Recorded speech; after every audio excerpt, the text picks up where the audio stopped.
Bonjour monsieur, dame, et bienvenue bien sûr à l'espace Gutenberg.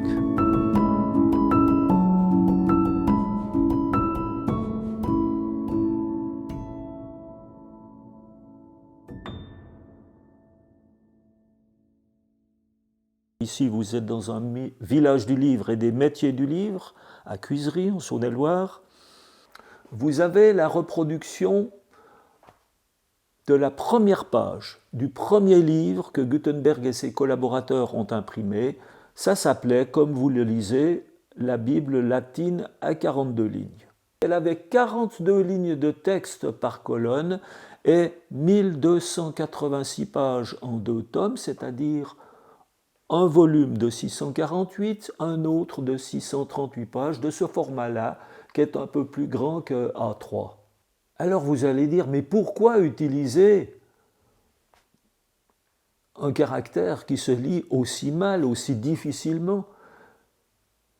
Eh bien, c'est parce que tout simplement, le parchemin, et plus tard le papier, était très rare et très cher à l'époque. Et quand on doit placer un texte aussi copieux qu'un texte biblique, 3 350 000 lettres signées à espace, sur le moins possible de supports, parchemin ou papier, eh bien évidemment, il ne faut pas utiliser un caractère bien arrondi. Voilà la raison pour laquelle on utilise la gothique. Voilà, et tout ceci a été imprimé sur des presses telles que celle-ci. Je vais vous montrer cela. Alors, un petit rappel, historique aussi. Il faut savoir que ces presses, avec très peu de modifications, ont été utilisées pendant 400 ans jusqu'à 1850.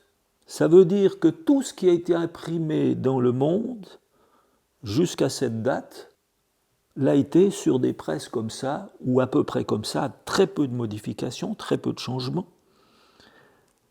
Cela veut dire aussi que sans ces presses-là, vous et moi, on serait tous des ignares.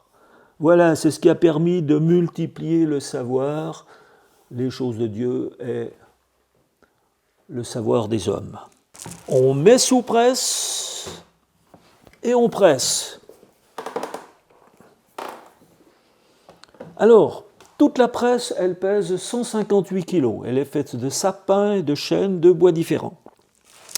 Ici, ma platine de pression, vous voyez ce bloc de chêne contre-collé que je viens d'actionner, ne pèse que 5 kg. Grâce à l'action de la vis, 8 cm de diamètre, plus le levier, 200 fois plus de force que les 5 kg, c'est-à-dire 1 tonne. Alors,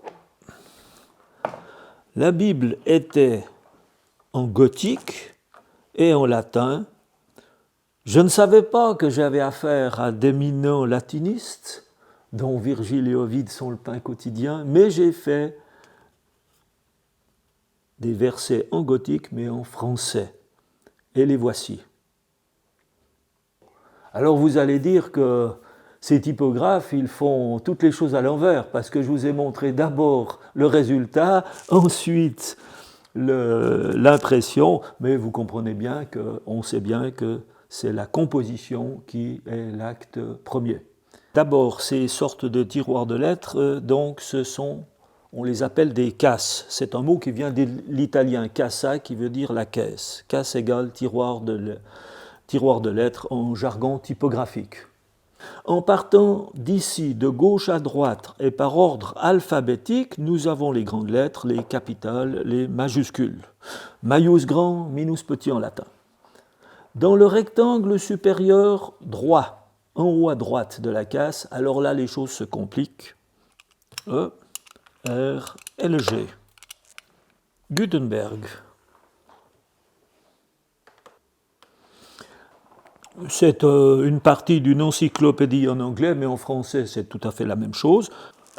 C'est exactement le même caractère, c'est du corps 8. Alors je vais prendre ma lettre E, je vais vous la mettre à côté d'un A.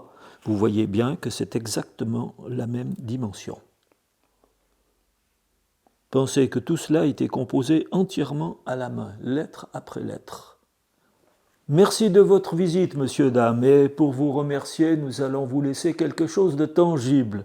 Vous voyez ce sachet, eh bien, dans lequel vous avez le même exemplaire que celui que je vous ai imprimé tout à l'heure, plus 4 encarts techniques très intéressants sur les débuts de l'imprimerie moderne. Voici.